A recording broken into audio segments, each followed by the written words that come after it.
Vraiment. Le texte de la parole de Dieu dit ceci.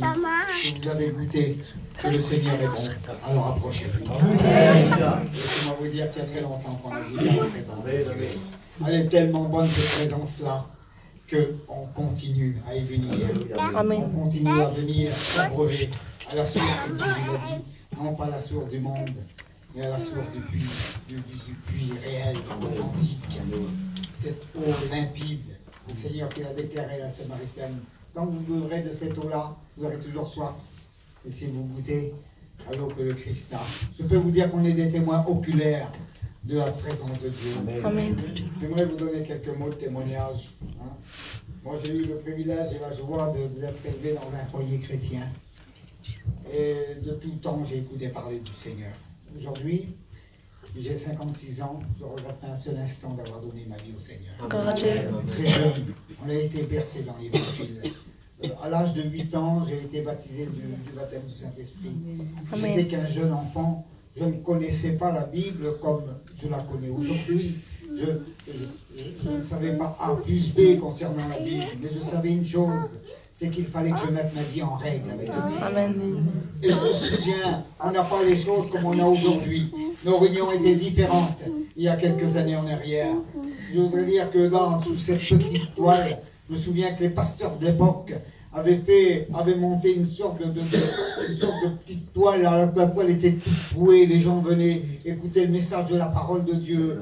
Oh, c'était pas grand-chose, il n'y avait rien pour attirer les regards, rien pour satisfaire un cœur humain. Mais là, ce soir-là, sur cette vieille toile-là, régnait réellement la présence de Dieu. Amen. Et ce soir-là, à l'âge de 8 ans, les pasteurs sont venus, j'étais là, il y avait des grands tapis rouges à l'époque, et puis tous les enfants s'assiedent devant, les gens chantaient de tout leur cœur, c'était la réelle simplicité. Je voudrais dire aux chrétiens qu'aujourd'hui on est devenu trop moderne, on est devenu trop compliqué. Certaines personnes sont trop compliquées pour venir à la parole du Seigneur. On vient dans la simplicité, avec un cœur ouvert, et le Seigneur touche nos cœurs. Amen. C'est ce que j'ai fait, moi. Je suis venu avec mon petit cœur d'enfant, là. Je ne connaissais pas grand-chose. Mais lorsque le pasteur a à peine posé la main sur moi, je me suis mis à parler en d'autres langues. Je venais d'être baptisé de l'Esprit. J'avais que 8 ans. Et puis, les jours ont vécu, j'ai grandi. Et puis, l'âge, les jours ont passé. J'ai passé à l'âge de 15 ans, j'ai passé par les eaux du baptême. Je me souviens, c'était dans une grande convention à Lyon.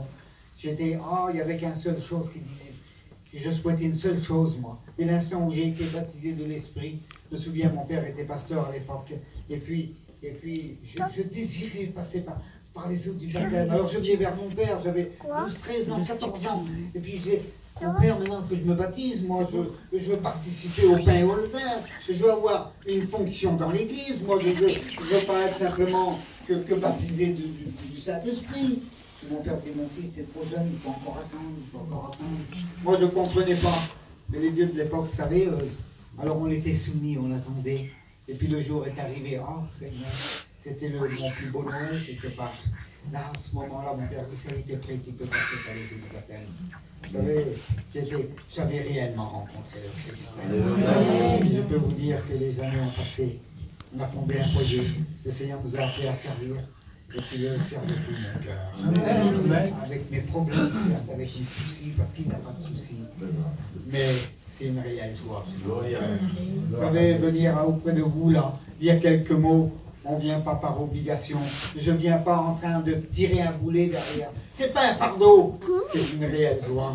C'est un bonheur. On voudrait vous communiquer, puis j'arrête avec ça. On voudrait vous communiquer ce que nous connaissons, à savoir le Christ. Ce Jésus qui sauve. Le message de la parole va être annoncé tout à l'heure dans la simplicité de l'évangile. Si tu es venu écouter un orateur, tu t'es trompé d'endroit, mon ami. Toi qui ne connais pas le Seigneur. Si tu es venu écouter un beau prêcheur, tu t'es trompé d'endroit. Et si tu es venu rencontrer le Christ, celui qui change de vie, alors tu es au bon endroit. Amen. Parce que le seul qui peut changer ton cœur, le seul qui peut ôter ton péché, il est au milieu de nous. Amen. On prie le Seigneur. Seigneur, je te loue, je te rends grâce.